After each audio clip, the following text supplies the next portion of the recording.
In today's math lesson, we're working with linear inequalities and we need to solve for y. As we go through this process, we're going to solve just like you did for y equals mx plus b. This is the format that we're going for. You just have to remember when you have to turn the less than or greater than symbol around. And we'll talk about that in the examples today. Example 1. Write the following inequality in the slope-intercept form where 18x plus y is greater than or equal to 4. If you will treat your inequality symbol just like you did the equal sign by drawing a river right through it, or a line right through it, then you will easily see the clear distinction between the left side of your equation and the right side of your equation. Knowing that we are solving for the y equals mx plus b format, we need to start this process by just subtracting x, and what you do on one side of the river, you have to do to the other. Our x was a positive 18, and remember, to get rid of things, you have to do its opposite. And the opposite of something that's positive is negative.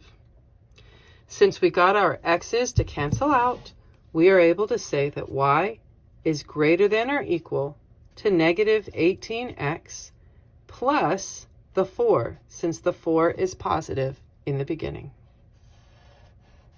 And there you go. Example 2. Write the following inequality in the slope-intercept form, where 17x minus y is less than 9. Let's start this process of getting y alone by getting rid of the 17x. This 17x is positive, and I know there's a minus that comes after it, but that minus is attached to the y. It's not attached to the x. So the 17x right now is positive. And to get rid of it, you have to do its opposite. So let's subtract 17x on both sides of the river. Doing this is very intentional, causing the 17x's on the left to cancel out, leaving you with negative y is less than negative 17x plus 9. Now, unfortunately, we can't just leave it like that because this y has to be positive to call it done.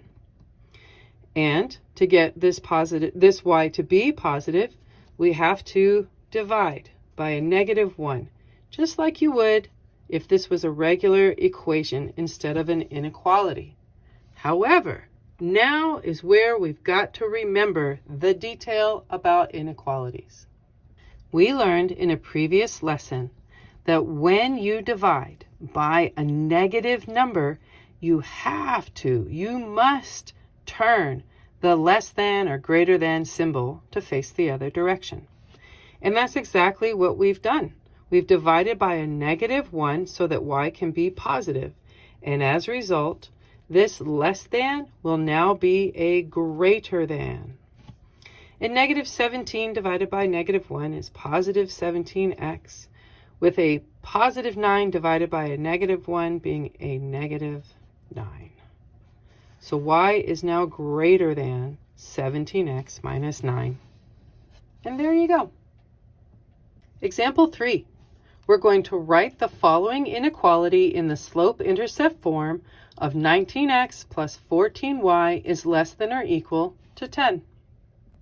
Let's start this process by getting rid of the 19x. Since it's positive right now, we're going to subtract it on both sides of the river. And we do that very intentionally so that our 19x on the left side of the river cancels out, leaving us with 14y is less than or equal to negative 19x minus 10. Okay, so now we need to get rid of this 14. And we're going to do that by dividing every term by 14. So, $1,000,000 question. Do we turn that inequality, the less than or equal symbol, to face the other way? Okay, did you remember? yes, definitely. Division did happen here. We divided by 14. But since it was dividing by a positive number, the less than or greater than symbol did not change. It didn't turn. So we are not going to turn this less than or equal to symbol. Instead, we will just finish this out with y less than or equal to a negative 19/14 x minus, reduce your fraction, 5/7. And there you go. Example 4.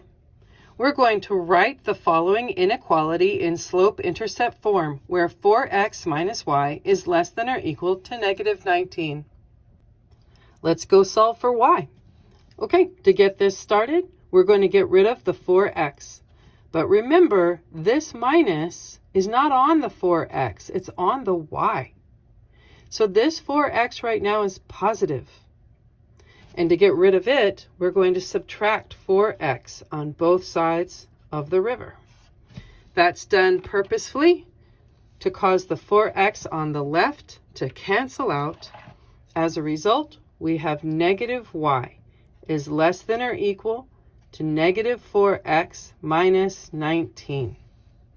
Okay, y is alone but is not positive, so we have to finish this off by dividing all three terms by a negative 1. But did you remember? We divided by a negative 1. So I'm hoping that you remembered that we have to then turn the less than or equal to become a greater than or equal. So y is now greater than or equal to a positive 4x plus 19. And there you go. For our fifth and final example, we're going to write the following inequality in the slope-intercept form where 12x plus 4y is less than 15. Let's get this started by getting rid of the 12x. How are we going to do that? Well, the 12x is positive right now, so we're going to subtract 12x on both sides of the river. This causes the 12x on the left to completely cancel out, which is very much on purpose, leaving us with a 4y is less than negative 12x plus 15. Now all we have to do is get rid of the 4. Let's divide all three terms by that 4, allowing these 4's to cancel out on the left, leaving us with y is less than negative 3x plus 15/4. Hey, why did we not turn the less than symbol? Well, we divided by a positive 4. So therefore, this less than was able to continue to stay a less than. So y is less than negative 3x plus 15/4. And there you go.